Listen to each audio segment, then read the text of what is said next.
Welcome to Mean Age Daydream with me, Brian McWilliams, where we're going to be making some jokes, laughing out at broken world, but also laying out some philosophy for the future, how we can fix this mess we're in and have a great time doing it all with a Mean Age Daydream.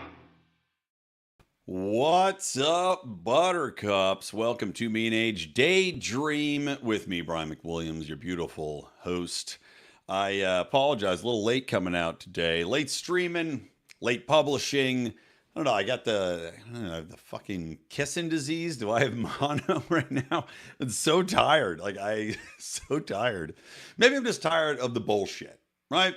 Maybe that's what I'm tired of. Maybe that's what's bringing me down, because I have not been more pissed off. I don't think consistently every day, just pissed off thinking about the epic screw job that we just endured as citizens of the United States at the hands of the political elite perpetrated over this weekend.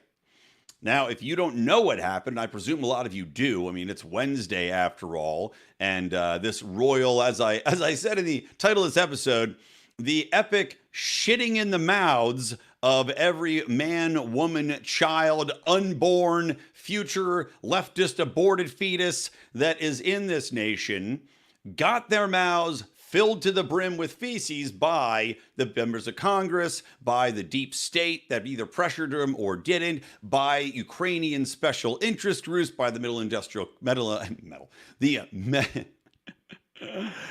military industrial complex. Sorry, as I said, I'm very tired.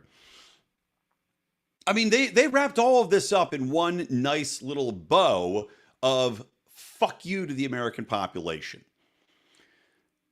And it all happened, of course, on a Saturday, which is the scummiest way to do it, because they know, similar to the way the White House will do these information drops of bad news on a Friday, they had a nice special session of Congress here and forced through the worst aspects of Section 702 with FISA. Now, of course, FISA, by the way, had already been extended, right? I didn't know this. I found out this later. I thought when we were having a vote, which Thomas Massie had championed, which, of course, over on, great, I'm having issues with the internet connection, too. What else can go wrong?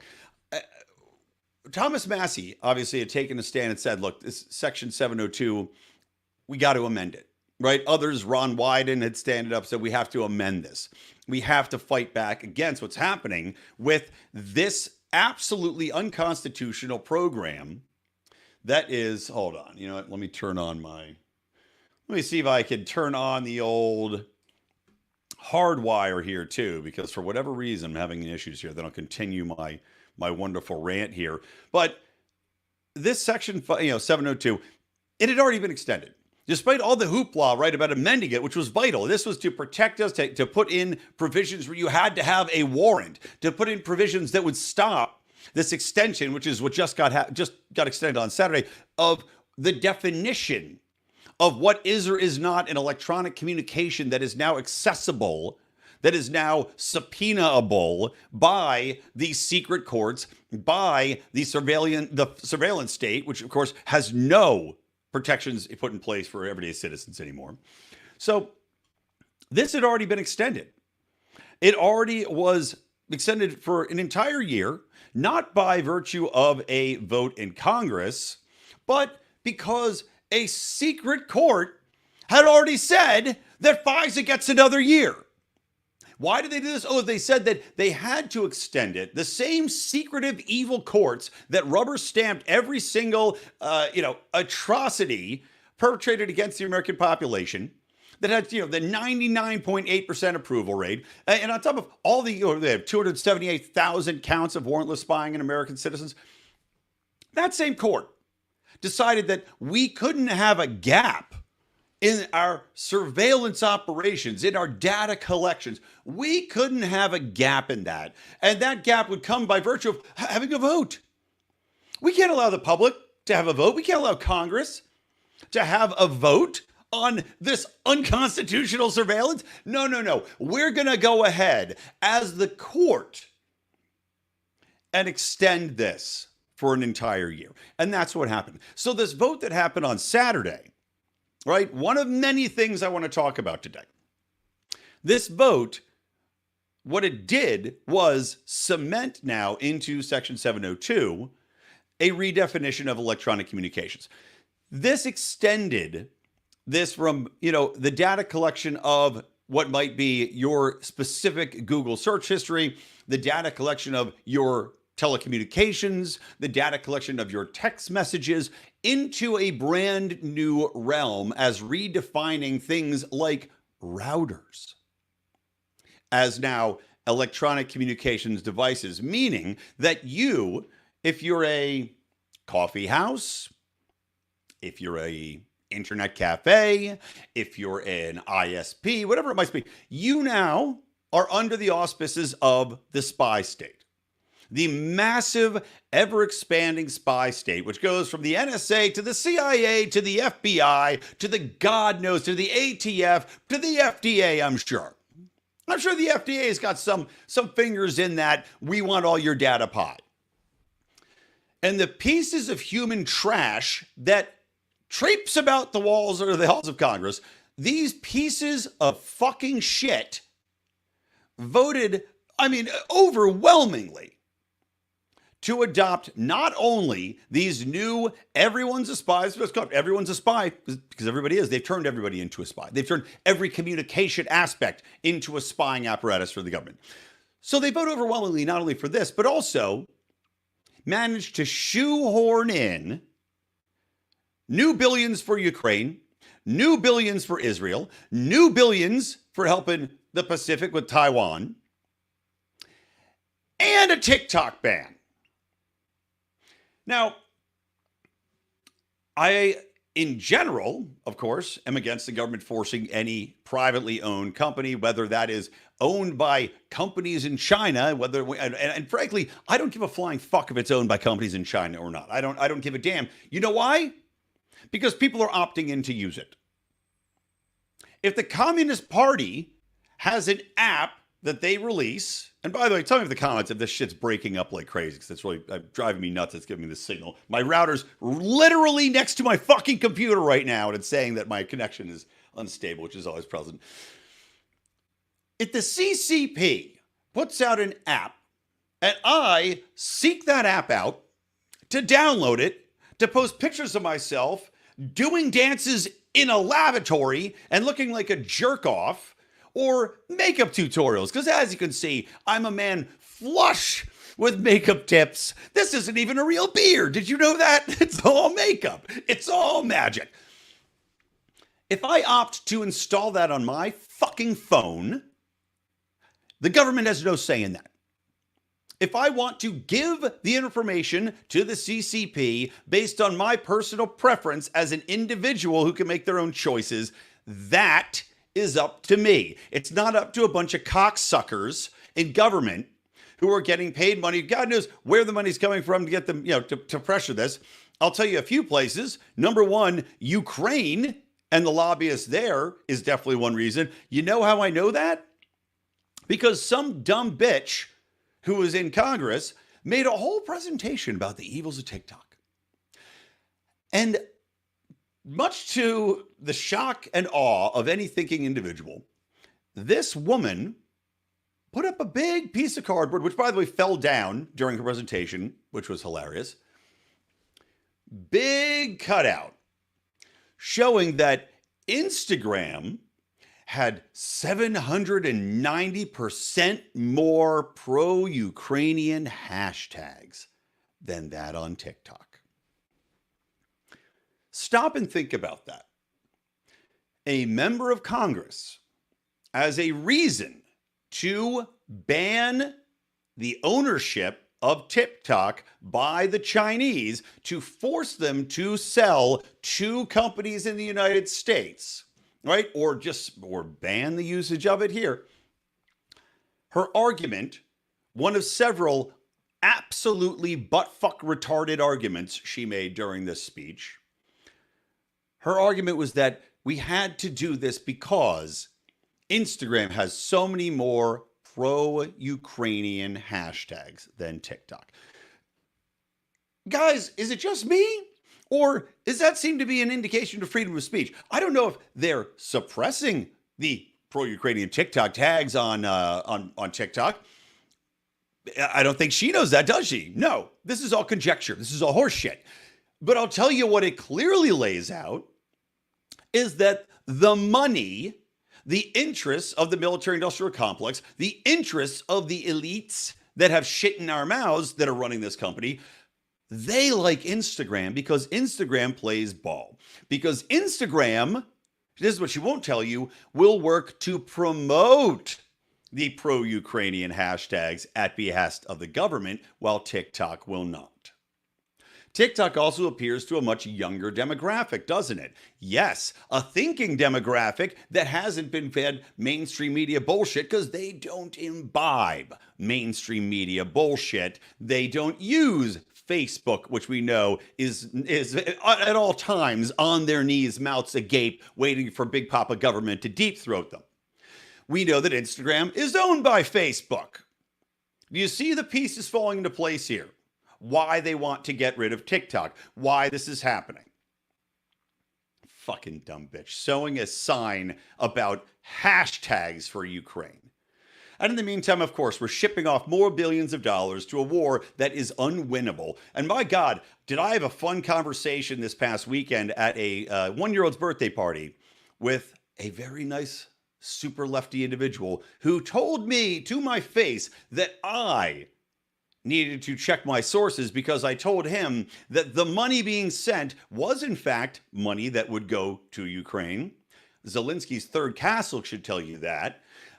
And that we were in fact sending brand new armament, brand new ammunition to Ukraine. He was convinced that we're still sending ancient Bradley tanks and munitions that are going bad.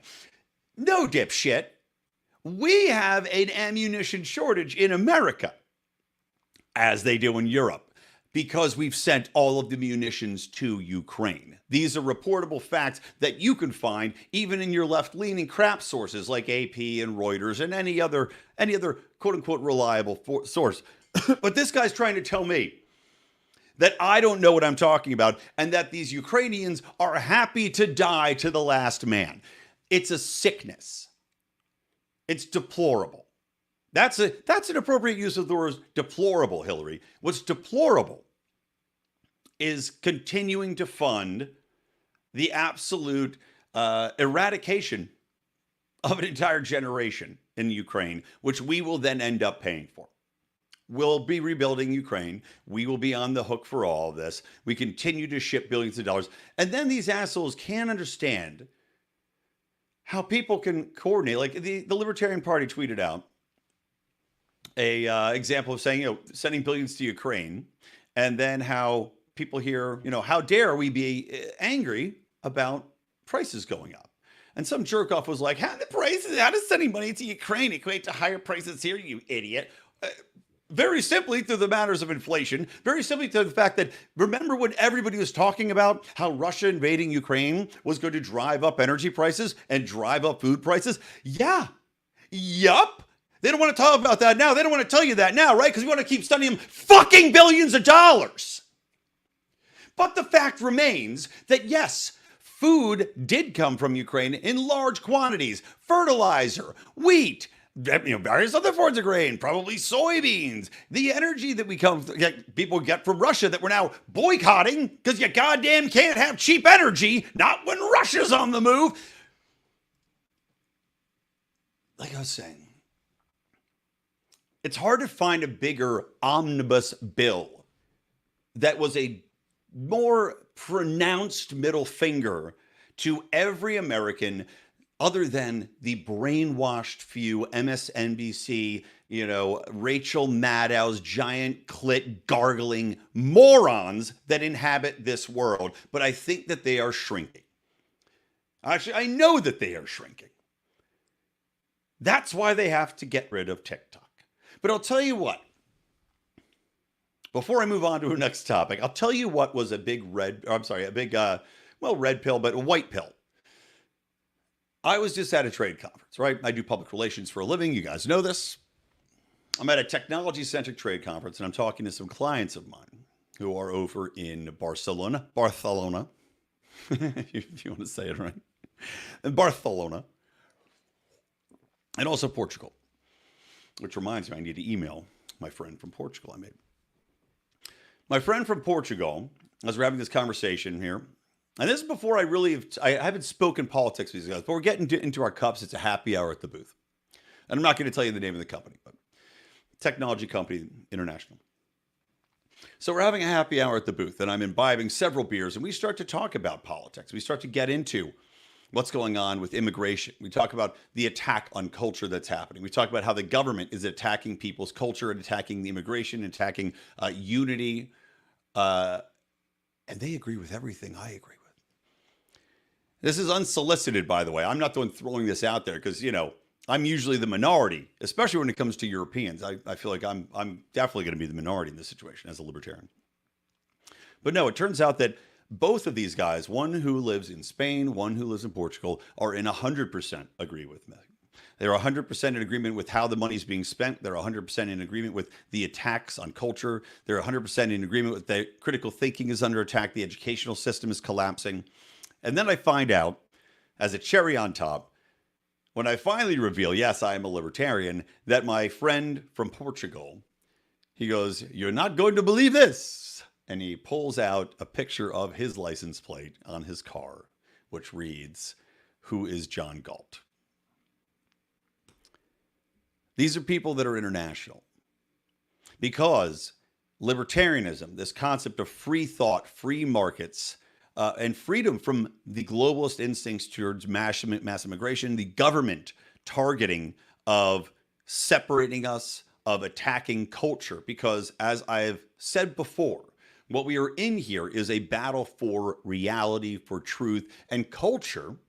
The ability to have a culture that enables trust among your friends, enables trust among your community, a shared experience breeds trust, and trust is your first check on reality, right? You talk to your neighbors first. You talk to your family first. This is why there's such an emphasis on shit like trans, which destroys families, because they tell you, and every activist out there that's trained, all these groups, well, if they don't accept you as the gender you identify as, you should not talk to your family anymore, right? You have emphasis from schools to not tell families if they're trying to transfer their genders over. Meanwhile, everyone in Europe has abandoned the affirmative care model, but here in the United States, we will not yet.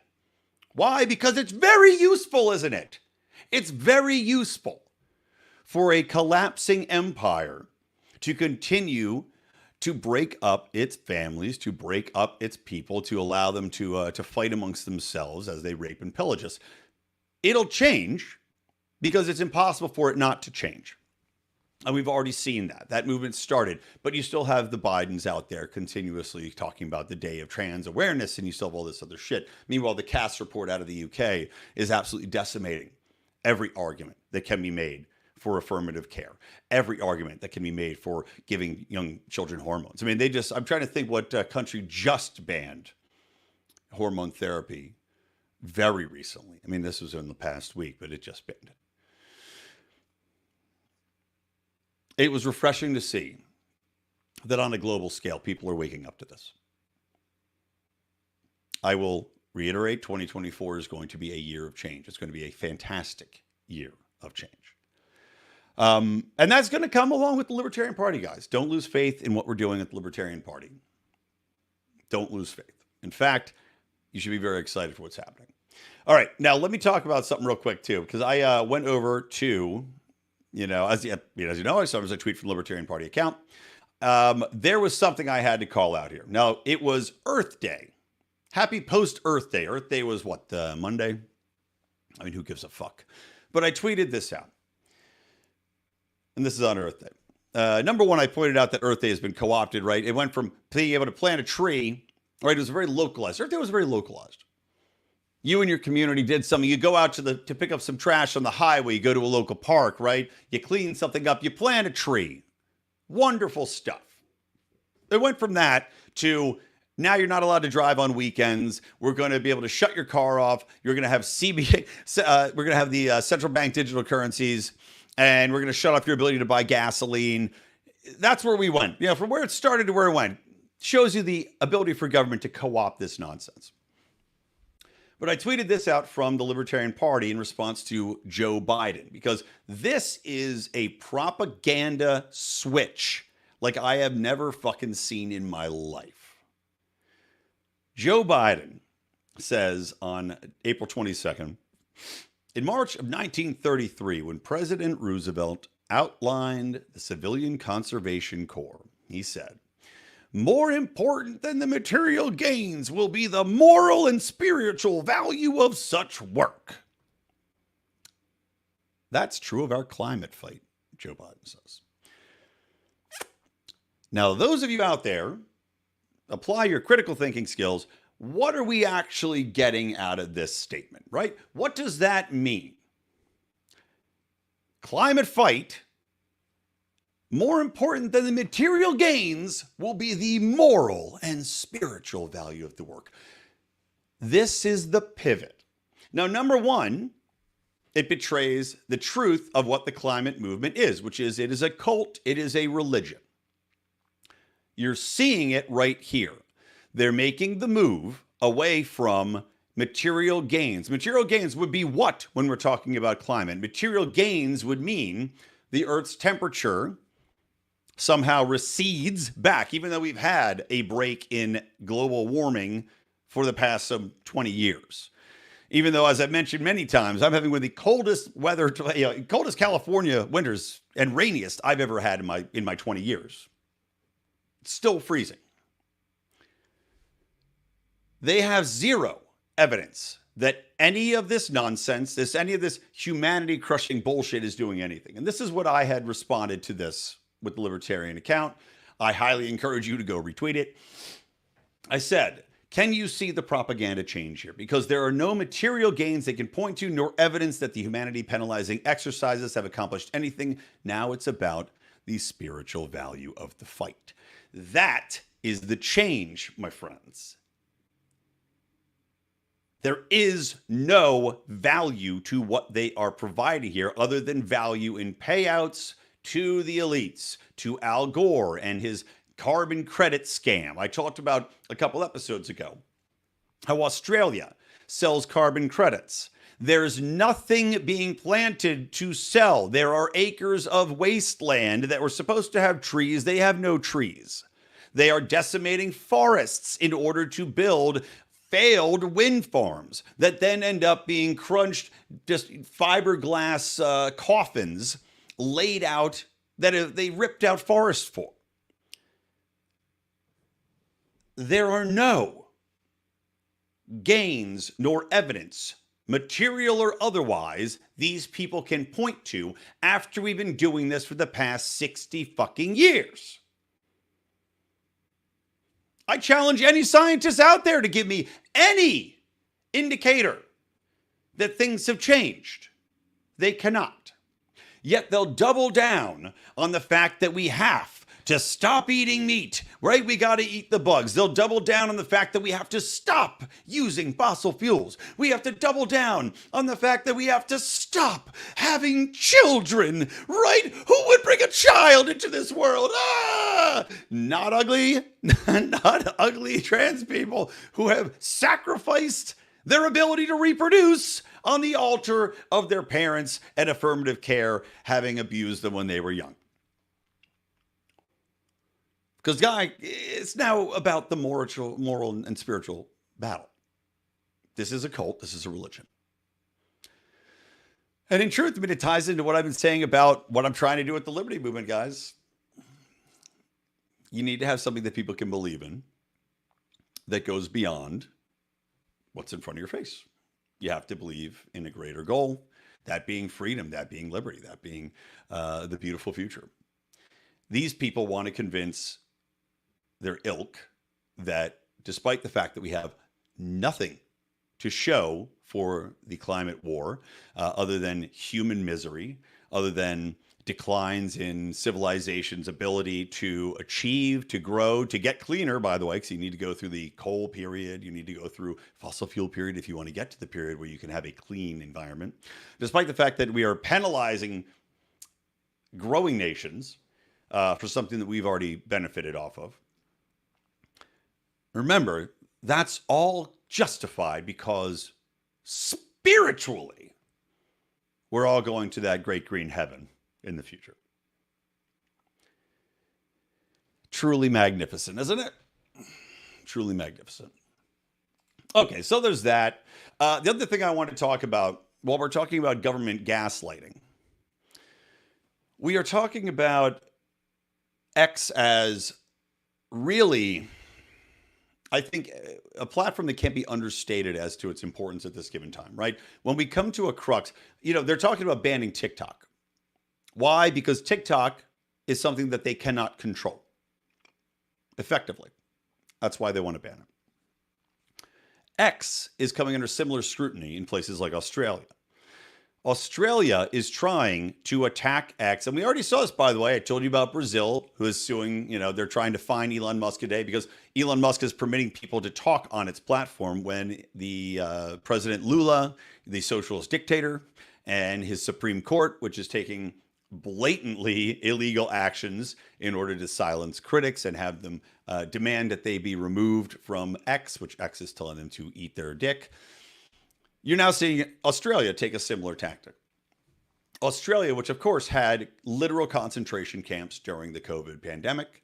Australia, which would lock down entire cities for weeks over a single case of COVID. Australia, which notably would monitor if you walked your dog around the block. Really dystopian, disgusting actions, which some Australians have woken up to, and some Australians still have not.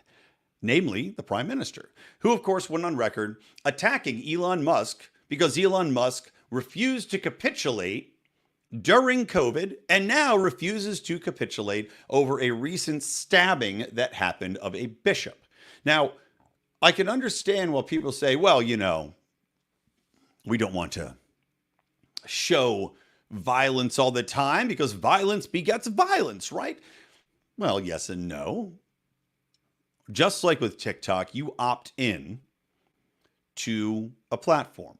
X has made it blatantly clear that they are a free speech platform. Now, they will remove content. They're working on removing bots. They've done a great job removing child porn that was on there in droves before.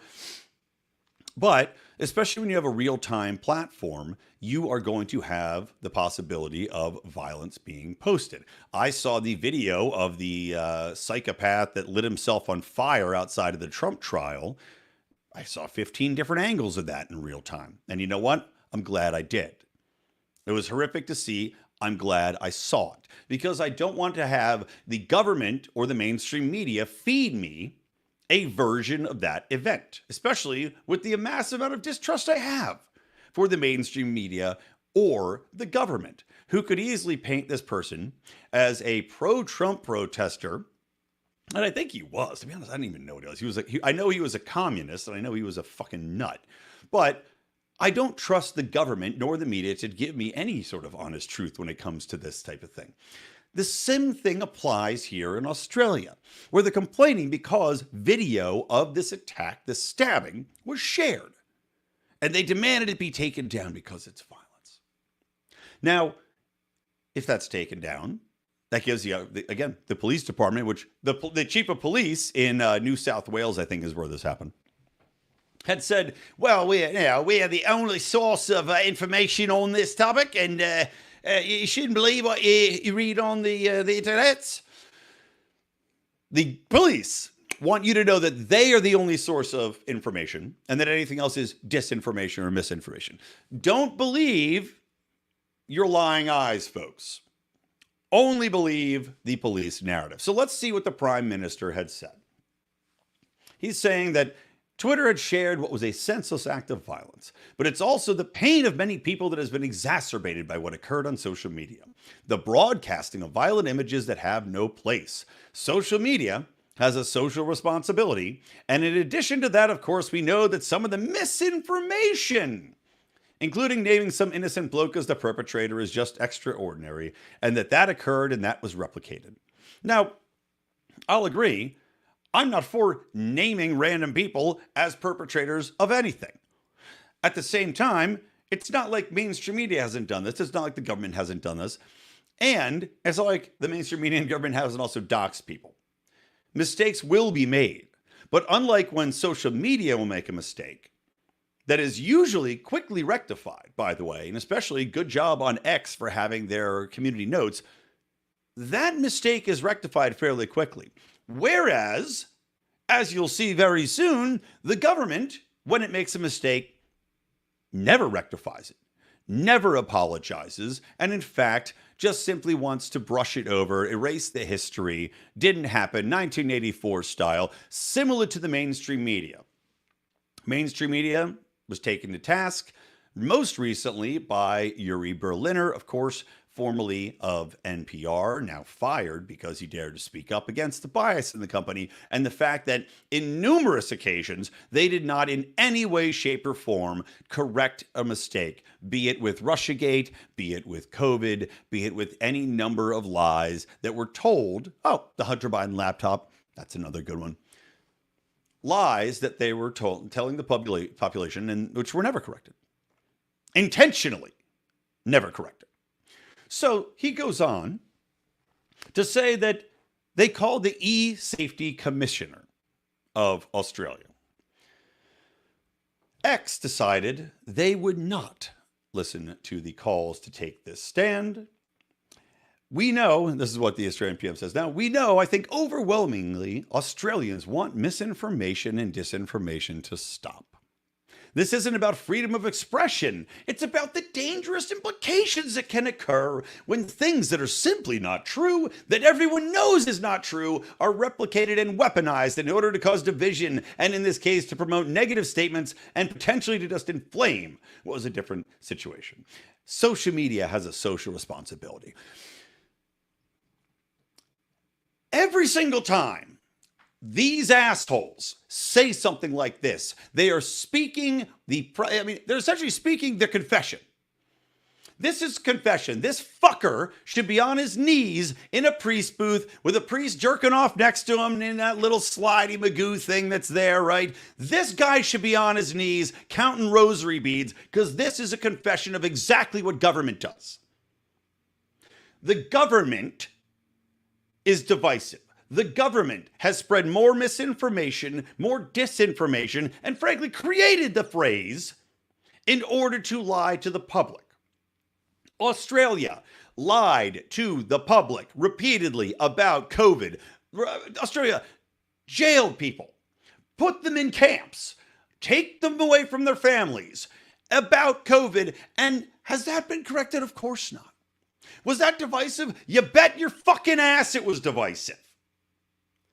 And this motherfucker has the audacity to say that X is responsible for that, when X has been the number one platform for telling the truth, for allowing people to express doubts, to express theories, to express personal experiences on the reality that's surrounding them, instead of the reality that is being spoon-fed to them by government and governmental organizations like the CDC, like the World Health Organization, like the E-Safety Commissar in Australia.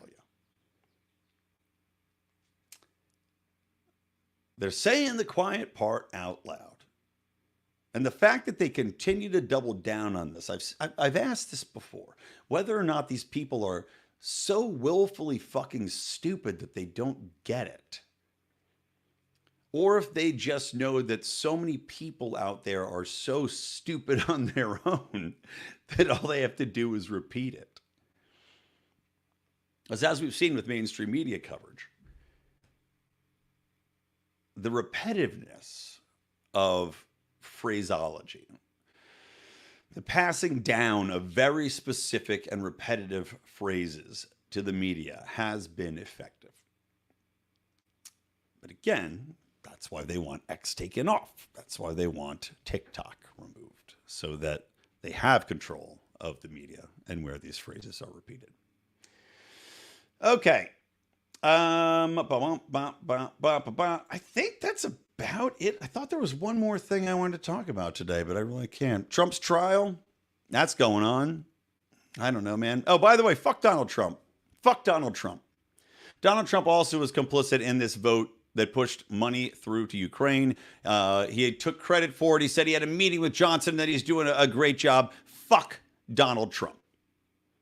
If you thought he was going to clean the swamp, well, he just showed you that he is also taking a nice big shit in your mouth. So let's get rid of any love for the Donald. Yeah, that's it, guys. Go support our show. Go write us a nice review, if you would be so kind. Go to Apple, go to Spotify, hit 5 stars and say, Big Dick Brian's got a great show you guys should watch. Go subscribe on YouTube, share the show, tell a friend. That would really help us out. I'm not going to lie, kind of up to the point.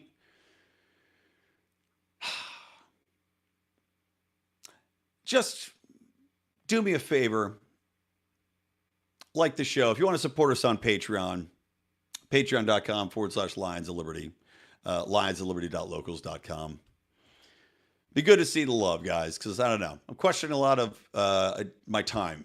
I'm questioning a lot of my time dedication here and where I need to put my focus. So it's always nice to know that I should keep my focus somewhere.